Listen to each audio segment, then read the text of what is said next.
So hello everyone, starting with today's lecture. So in previous lecture we completed the two topics, that is value of symptoms, chapter number 32 and 33.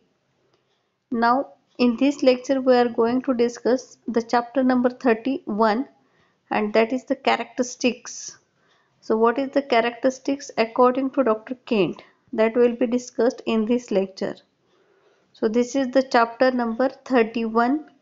Chapter name is Characteristics, and this is given in Kant's philosophy by Dr. J.T. Kant. So now what Dr. Kant explained in these as a characteristic symptoms. So in this the characteristics means which characterize the disease condition, which characterize the remedy, which characterize the patient, that we call it as a characteristics. And in this Dr. Kent give the references of aphorism number 146, 147, 148, 149 and 150. So with the references of these aphorisms, Dr. Kent explained about the characteristics. So in this you all study about the aphorism number 146 to 144. These are the aphorisms which are related to the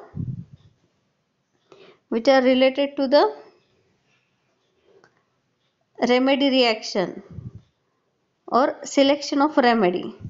So in this these aphorisms are aphorism number 146 to 154, and with the references of these aphorisms Dr. Kent explained about the characteristics. So in this lecture we are going to see what actually Dr. Kent explained about these characteristics. So in this, starting with the chapter characteristics, chapter number 31 from Kant's philosophy. So in this first Dr. Kent explained as, that is aphorism number 146. The third point in the duty of the physician is to employ those medicines whose pure effects have been proved upon a healthy person in the manner best suited to the cure of natural diseases homeopathically. We will take this up in our next talk. This third point in the duty of the physician referred to in para 146 really takes up the balance of the organon.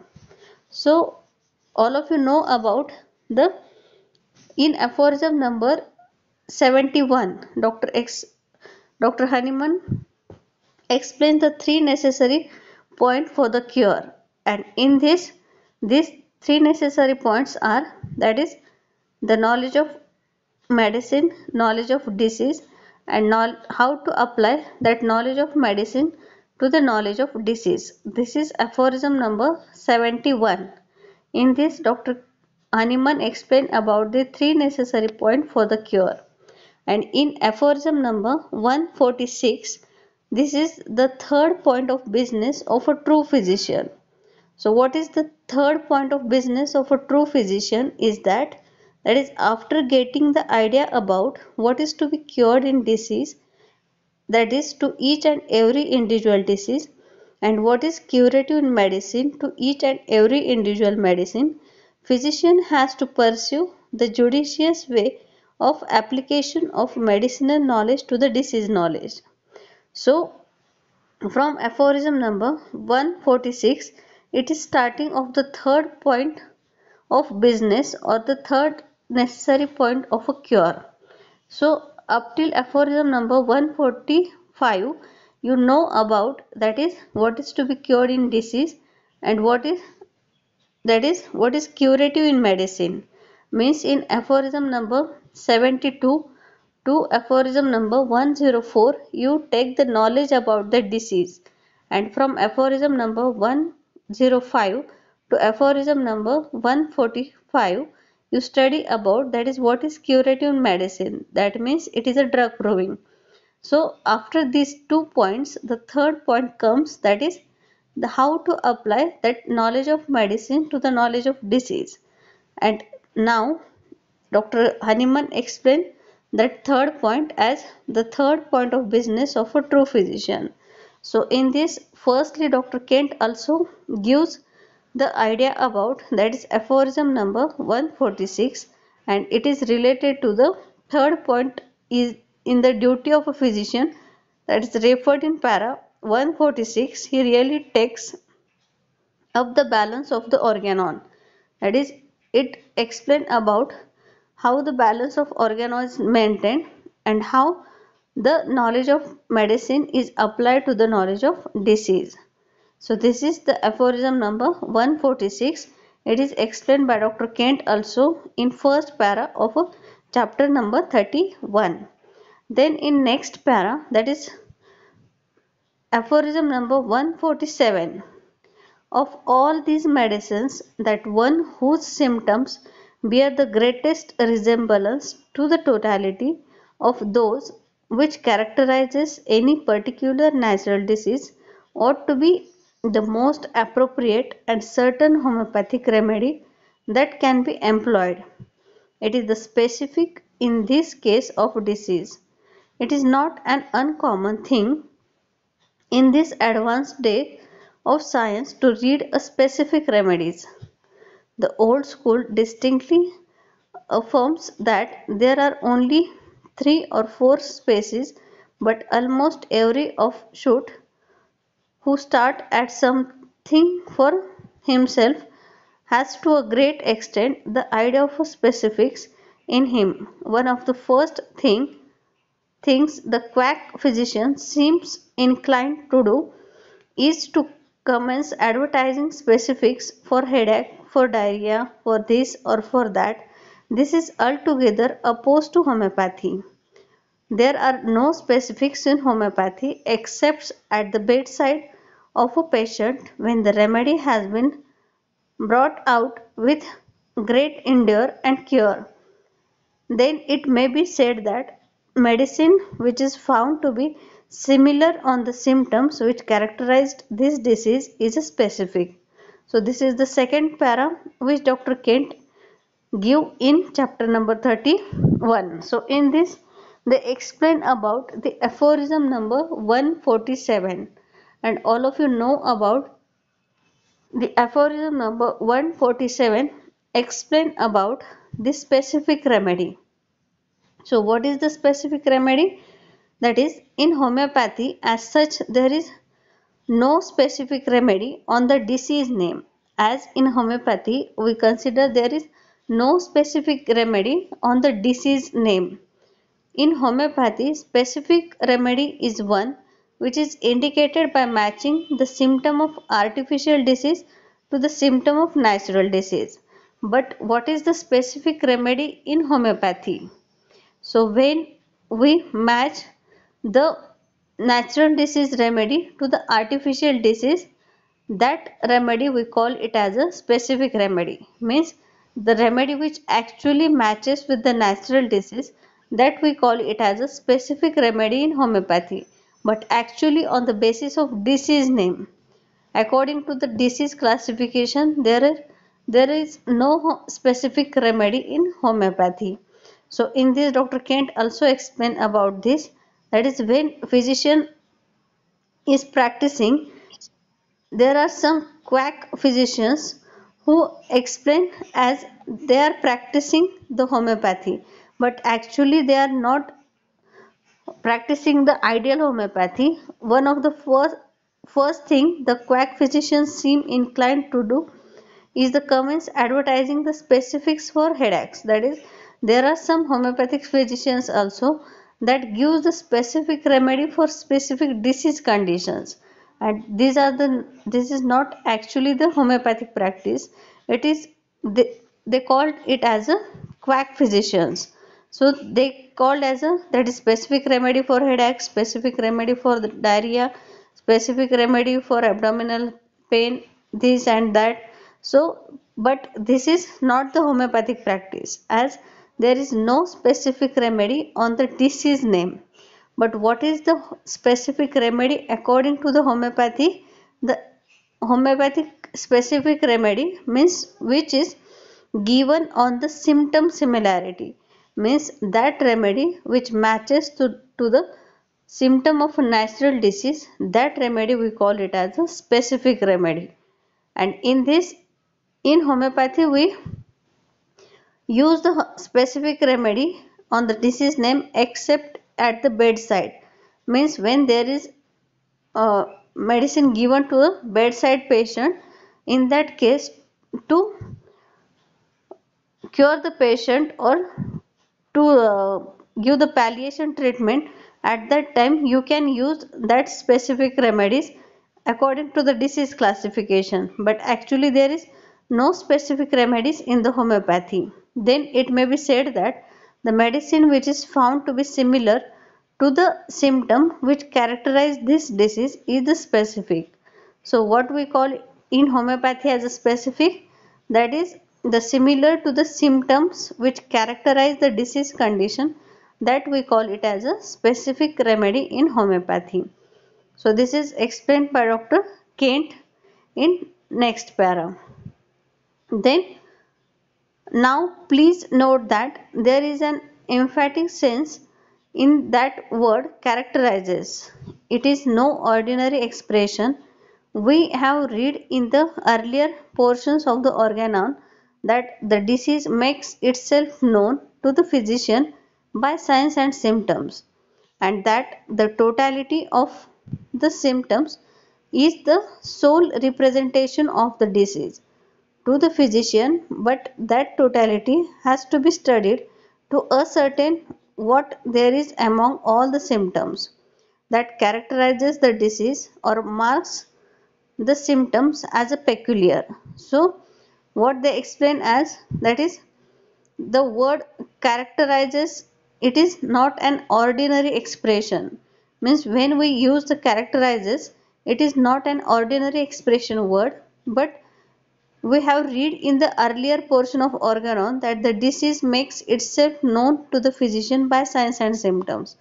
But how the physician know about the disease condition? It is by the signs and symptoms, that the totality of the symptom is the sole representation of the disease.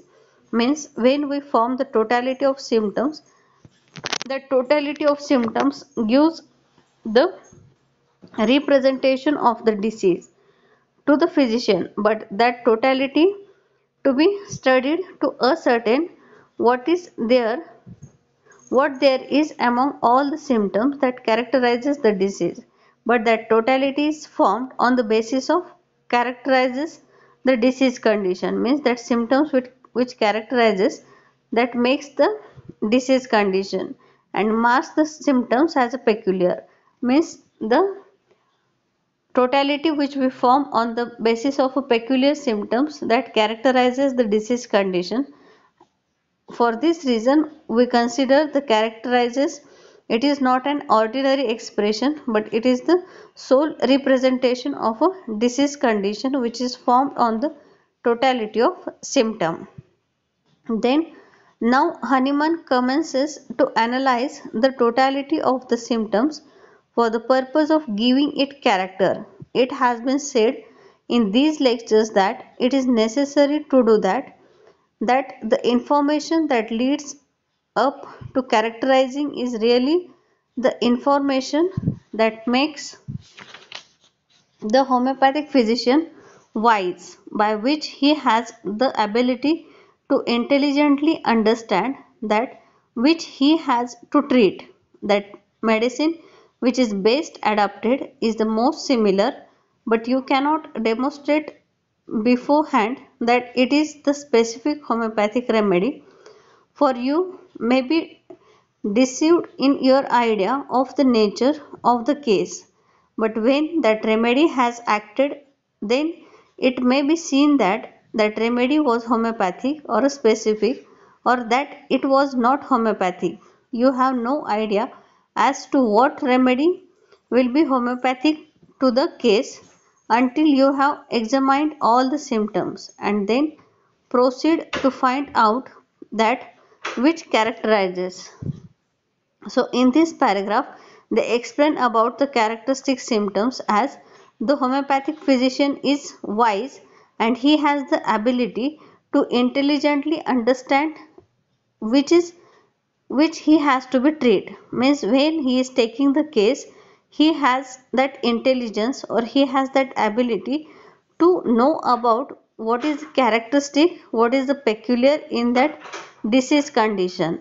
That medicine which is the best adapted is the most similar, but you cannot demonstrate beforehand that it is the specific homeopathic remedy. For you may be deceived in your idea of the nature of the case, but when the remedy has acted, then it may be seen that the remedy was homeopathic or specific. But when that remedy, when you select the remedy, you cannot decide that it is acting or not. But when that remedy is acting, then you call it as a homeopathic or a specific remedy, or that you called it as a homeopathic or a specific remedy, or that it was not homeopathic. You have no idea as to what remedy will be the homeopathic to the case until you have examined all the symptoms and then proceed to find out that which characterizes. And in this way, when that remedy is acting, or when you examine all the symptoms of a case, then and then only you can tell that this is a homeopathic or a specific remedy, or it was not a homeopathic remedy. So this is about the characteristic symptoms or how it characterizes the case. But then put that word characterizes in large type in the red letters. You not dwell sufficiently long upon that, because it grows greater and grander with every study of the case. That idea of characteristics. What is there in this case which makes it an individual? What is there in it that makes it unlike any that ever existed? In the case of a remedy, ascertain that which characterizes it. When these two occur before the perception, before man's mind, so that he can think upon them and he realizes that the remedy is the most similar of all in the materia medica, then he assured that that remedy will cure, and it only required to be administered to prove that it is a specific remedy. So when you put the word that is characterizes in a large type or in a red letters, so this will differentiate the other symptoms from the remedy from that symptom in the repertory or in the materia medica. Then the homeopathicity is thus sustained. The similitude has been borne out by the medicine having cured. We, can, we cannot have the demonstration that the remedy is homeopathic until it cures the sick man. We may only presume that it is a homeopathic, or say it appears to us that it is a homeopathic because that which is characteristics of the disease is most similar of all other things to that which is characteristic of that remedy, and vice versa. We may reasonably assume that that remedy is specific, but the homeopathicity can be only demonstrated by cure. So it does not make a remedy homeopathic simply to be carried. In my case, homeopathic remedies are not homeopathic simply because they have been used by a homeopath. Remedies are not homeopathic because potentized and attenuated or prepared after the fashion of our school. So in this they explain as the homeopathic remedy which we select for the cure of a patient. So what is explained in this para, that is when we select a homeopathic remedy for the cure of a patient, we cannot say that it is a homeopathic remedy or it is a specific remedy. How you cannot say that it is a homeopathic, or how you can say that it is a homeopathic? We have no any demonstration for this reason. But when we have explained that it is a homeopathic remedy, it is only known after the when that remedy cures the patient, when you select any remedy for a certain case, and when that remedy cures that certain case, then we call that remedy as a homeopathic remedy.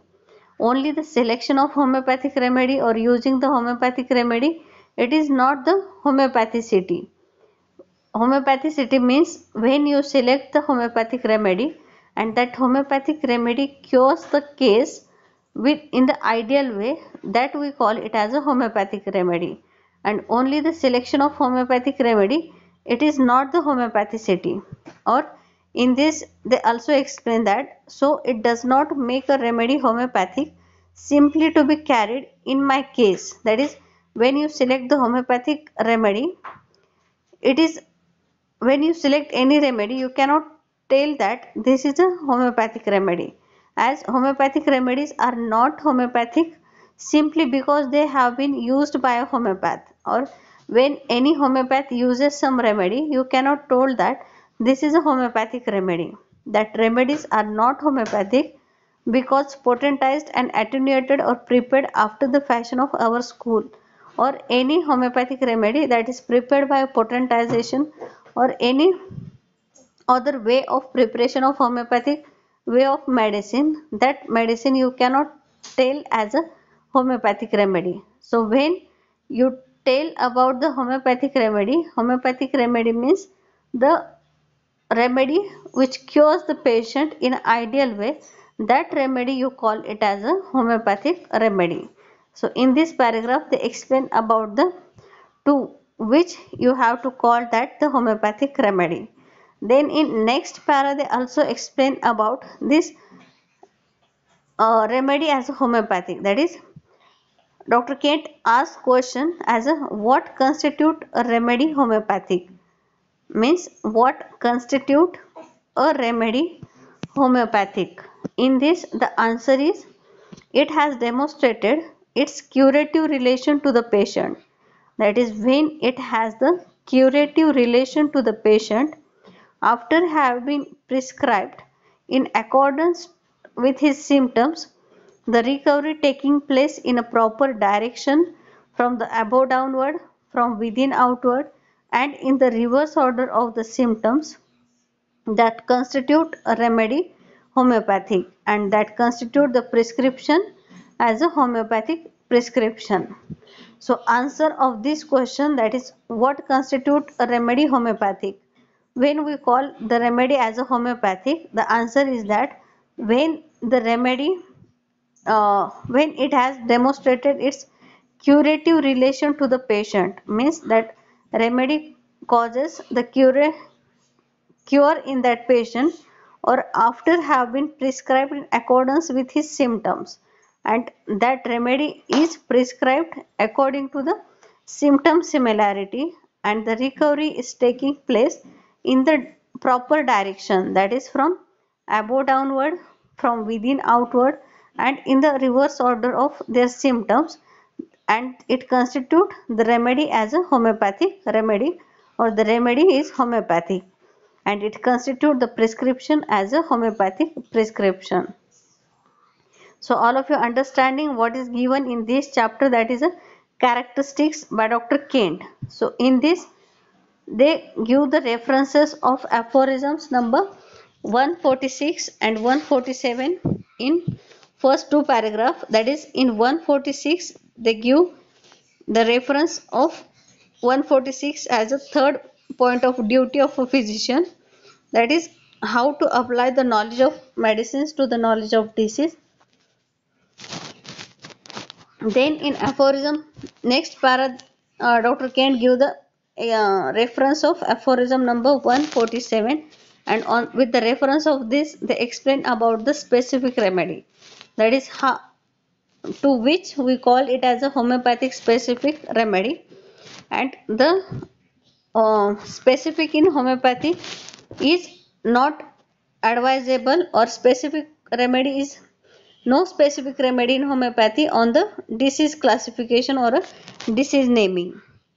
Then they explain about the characterizes symptoms or how it is important. Then in next para they explain about, that is how you call it as a specific homeopathic remedy.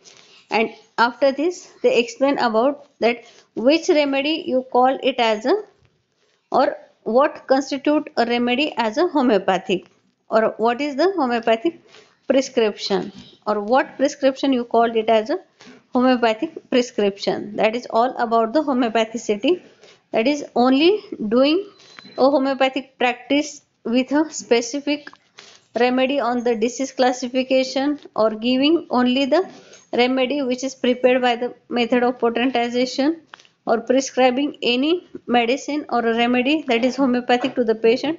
It is not the homeopathic remedy. But when you give the medicine on a symptom similarity, and according to the guidelines given in Organon of medicine, when you select the homeopathic medicine and that homeopathic medicine makes the cure in a patient, that remedy we call it as a homeopathic remedy, or that prescription you call it as a homeopathic prescription. So all of you understanding up till now, or any difficulty regarding it? All are listening?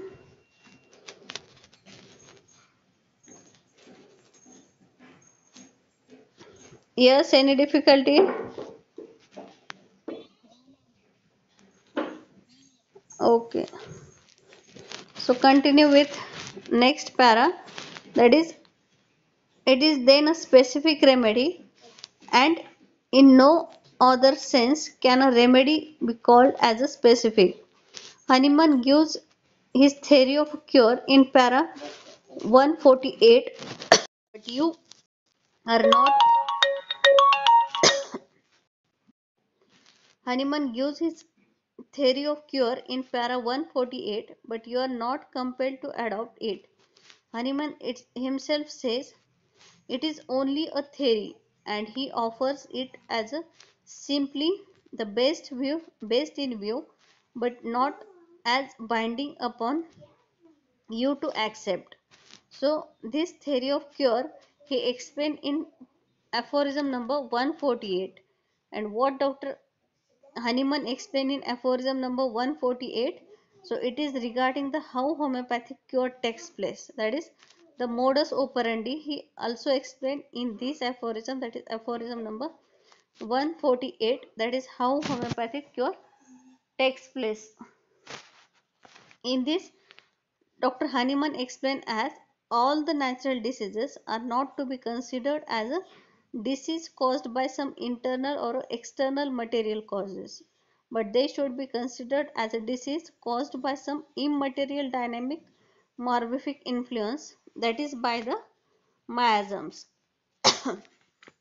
And in this, these dynamic morphic influences disturbs disturbs the harmonious flow of orders between the vital force, mind, and the physical body, and the individual land into abnormal signs and symptoms, and these are known as disease. Physician records the case, forms the portrait of disease, the same portrait of he matches with the portrait of medicine, and select the same medicine in slightly higher than required potency, and following the therapeutic law of nature. In this, a weaker dynamic affection is permanently extinguished in the living organism by a stronger one if cure takes place, if latter is very similar to the former in its manifestation and cure took place. In this way, patient gets the freedom of natural disease and of artificial disease. Of each and every medicinal substance has its own duration of action. After completion of duration of action, medicine patient gets the freedom from artificial medicinal disease also, and in this way the cure takes place. So in para 148 they explain about that is how homeopathic cure takes place, and all of you know about how homeopathic cure takes place. That is, there are some immaterial causes that causes the disturbances in the harmony of a person, and when there is a dynamic disease, that is dynamic cause that causes the presence of signs and symptoms in a patient, and when we do that collection of signs and symptoms, that we call it as a disease condition. So when patient comes to the physician with that disease condition, physician takes the case and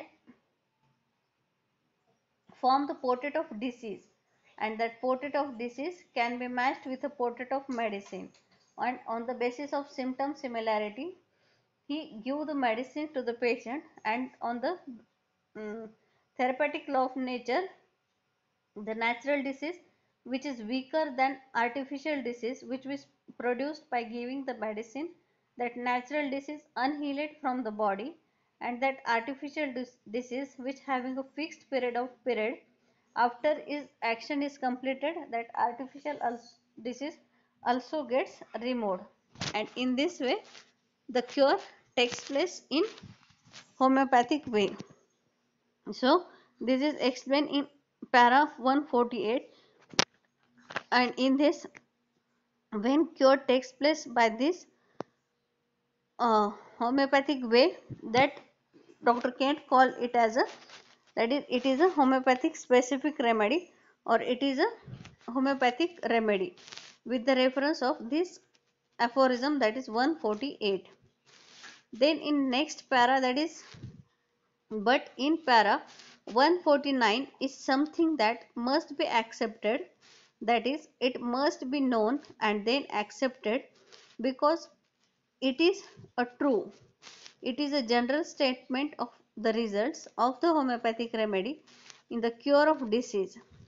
The rejection of this paragraph must effect a separation amongst those who do not believe and those who do believe.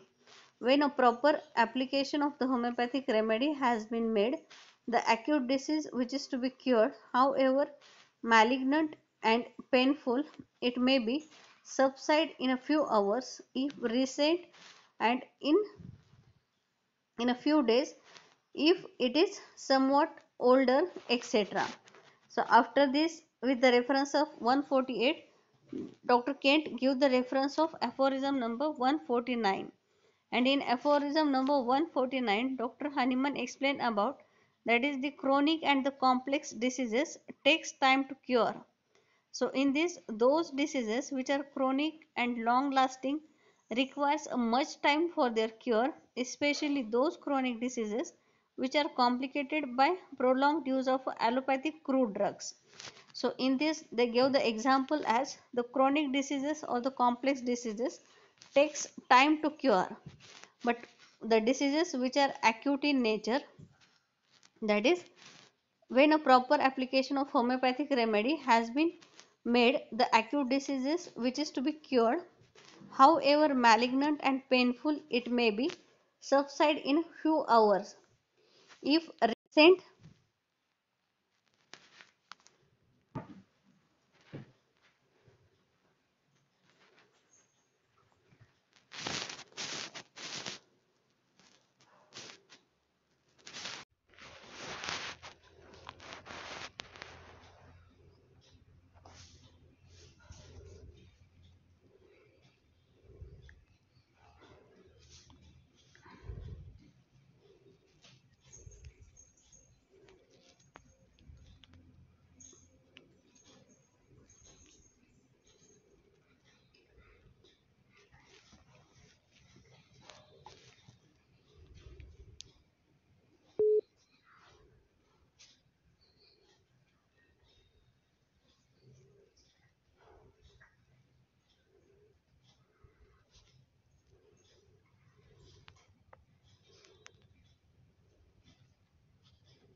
Yes, can I audible?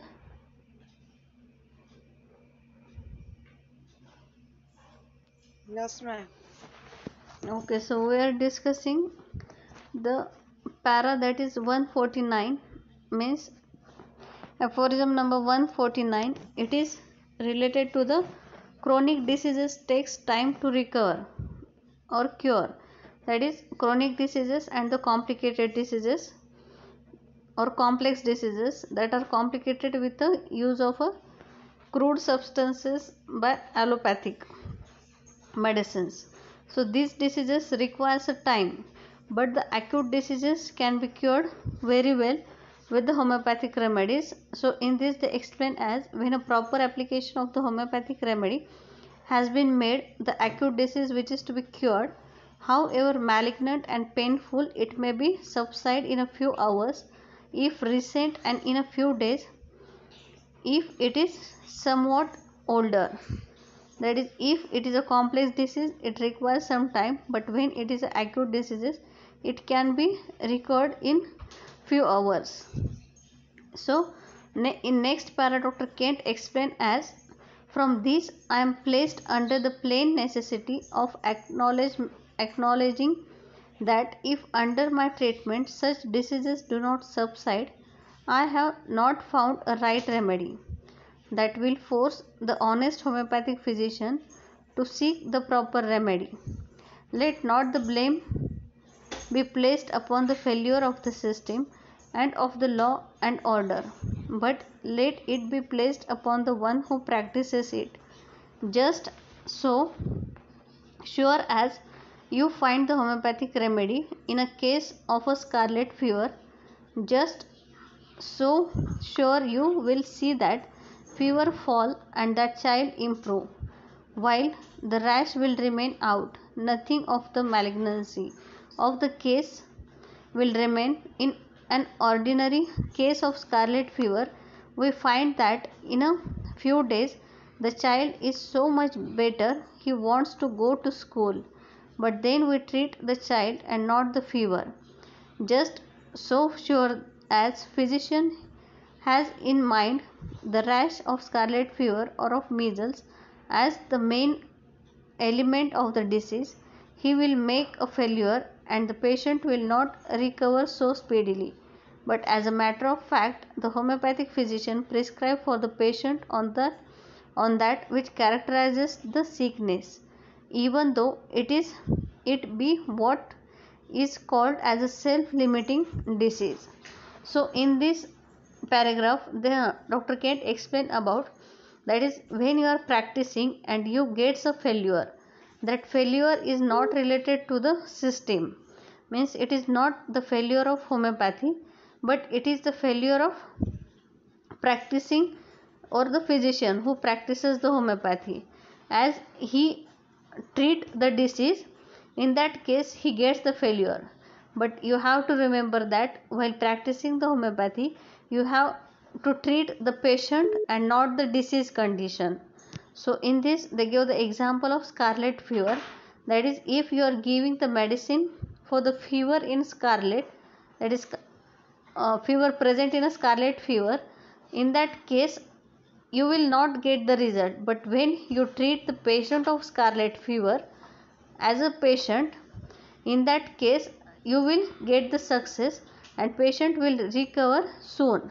So in that case you have to remember that you have to treat the patient and not the disease. And in this the homeopathy physician prescribe for the patient on that which characterizes the sickness, and you have to treat the patient on which the characterizes the sickness, means the what is the characteristic present in that patient or that characterizes sickness in the patient, you have to treat that and not only the disease condition which is a common disease condition. When you treat the common disease condition, patient will not cure, but when you give the treatment for the characterizes which present in a sickness of the patient, in that way you find the perfect cure. And you have to remember also that some diseases are the self limiting diseases, even though it be what called as a self-limiting diseases. In that case, you have to remember that what is the duration of action of that medicine, and in that case some diseases are the self-limiting diseases. They can be cured by themselves also. In that case, you do not give the medicine, or give the medicine as according to the action of a, or a duration of action of that disease condition. So this is explaining in this para, that is you have to treat the patient and not the disease condition. Then in next para, Dr. Kent give the reference of aphorism number 150. In this aphorism number 150, this treats of one of the difficulties we have to contend with if a patient complains of slightly accessory symptoms which have just appeared. The physician ought not to take this state of things for a perfect malady that seriously demands medicinal aids, etc. It is right for you, when your patient are under constitutional treatment, to prescribe for a cold, but only when it is not an ordinary one. If the cold is likely to cause serious trouble, then you must prescribe for it. That slight indisposition, however, should not receive remedies. You will have patient that will come to you at every change of wind, at every attack snuffle of snuffle the baby has, at every little headache or every little pain.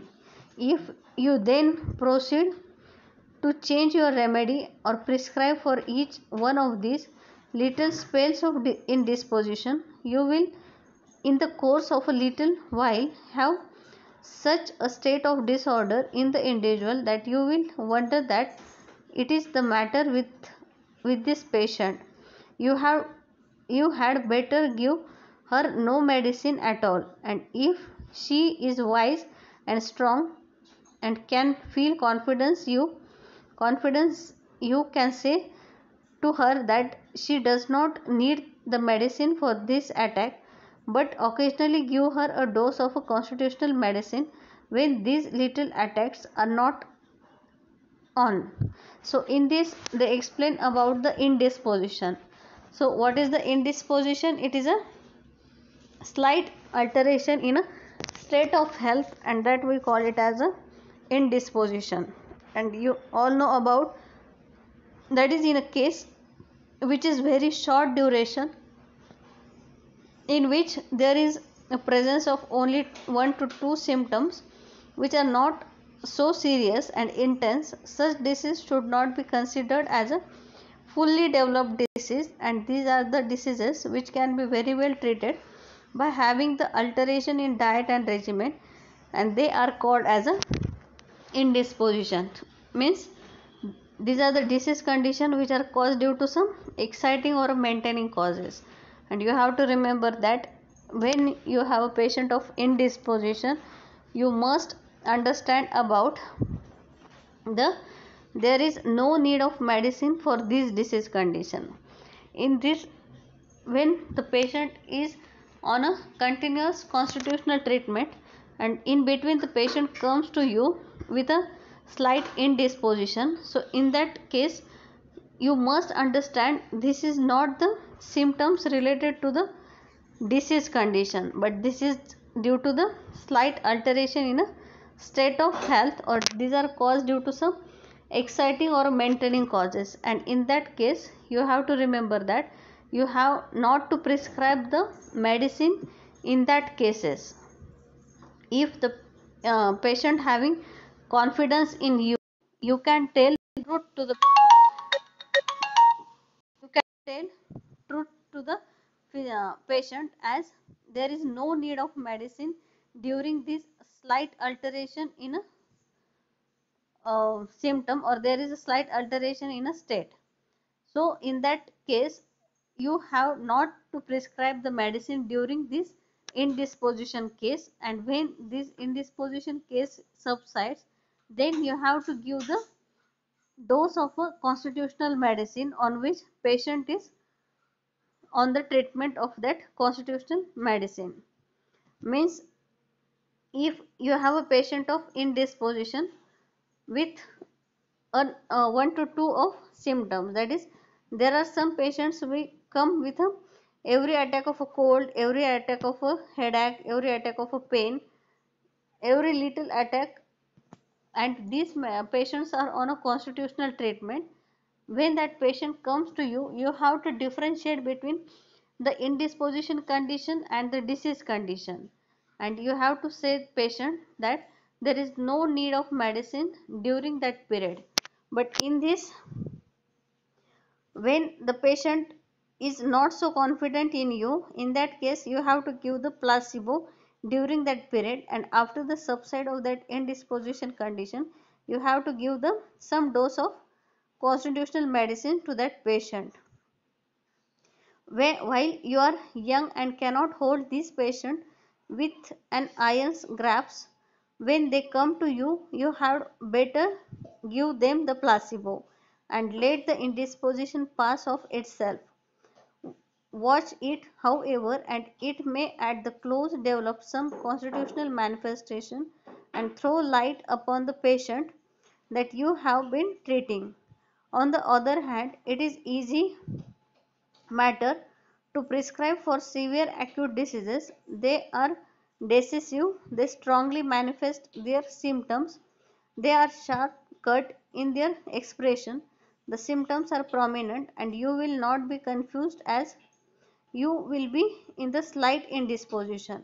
So in that case, you have to remember that in some cases the patient comes with a acute disease condition also. So you have to differentiate between that acute disease condition that can be seen as like of a slight indisposition. So when patient comes with that acute disease condition, in that case you have to prescribe medicines for that acute disease condition, and you cannot mismatch them with a slight indisposition and keep the patient on only a placebo. So on the other hand, it is easy matter to prescribe for severe acute diseases. They are decisive, they strongly manifest their symptoms, and they are sharp cut in their expression. The symptoms are prominent, and you will not confused as will be in the slight indisposition. The slight indisposition are nondescript, you do not know what to do for them. In vain you seek to find that what characterizes them, and hence it is doubtful about any remedy that is administered being of any value. You will be astonished after prescribing a number of years, your patients have gained confidence in you that you when they come in with these little trivial elements, they won't have them after a few powders of a sugar. They will say, Doctor, my trouble went off splendidly. This is what is meant by a little, that is letting the little things alone. Severe diseases exhibit a strong degree of symptoms, and hence you have something to do. So in para 151, but if the few symptoms of which the patient complains are very violent, the physician who attentively observe him will generally discover many others which are less developed and which furnishes a perfect picture of the malady. So this is the explanation regarding the aphorism number 150 which Dr. Kent give in this chapter number 31, that is when patient comes to you with an indisposition, you have that confidence or you have that knowledge that you can differentiate between the indisposition and a slight acute or severe acute conditions. And when there is a severe acute disease condition, they show their signs and symptoms, and you have to prescribe the medicine on the basis of this acute severe acute disease condition. But when it is a indisposition, you have not to prescribe the medicine during that indisposition. So in lastly, they give the reference of aphorism number 151, that is important disease have number of symptoms. So what is the important disease that have a number of symptoms in this? But on the contrary, in a case few symptoms are there, but if they are violent, by detailed case taking of such patient, physician gets other symptoms which are of slighter character, but which helps the physician for forming the portrait of a disease. But when patient comes to you with a violent symptom, along with that violent symptom there is a presence of some mild symptom also, or the other symptoms also, and that slighter other symptoms may characterize the patient, and you have to give that slighter characteristic symptoms, and on the basis of this you have to select the remedy, and that remedy can act very well. So this is regarding the chapter number 31, which is explained by Dr. Kent in Kent's philosophy, that is characteristics. So in this way we finished this topic, that is characteristic, chapter number 31 in Kent's philosophy. And in this Dr. Kent explained about what is the characteristics with the references of aphorism number 146 to aphorism number 151. And in this mainly they explain about, that is, what is specific remedy, then what is how homeopathic cure takes place, then what remedy you call it as a homeopathic remedy or homeopathic prescription, then he explained about, that is, indisposition or the chronic diseases take some time and the acute diseases can be recovered very soon. Then about the indisposition, then you have to differentiate between indisposition and the severe acute condition. And lastly, the disease condition can be present with a violent one or two symptoms or a slighter symptoms. So that slighter symptoms may be the characteristic symptom, and you have to prescribe the medicine on the basis of that slighter symptoms, and this is the characteristics of that disease condition, or that is the characteristics of patient, or that is the characteristics of the remedy. So in this way we finish the topic number 31, characteristics from Kant's philosophy.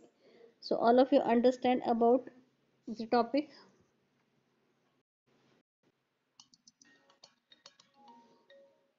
You understand about the topic or any difficulty regarding it?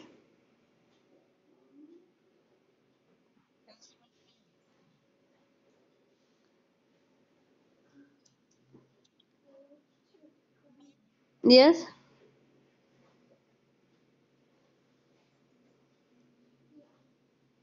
yes, Jagruti.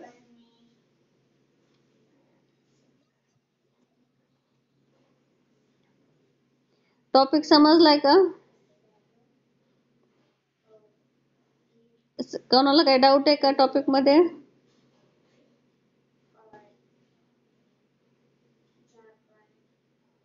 Everyone understand about topic? Okay.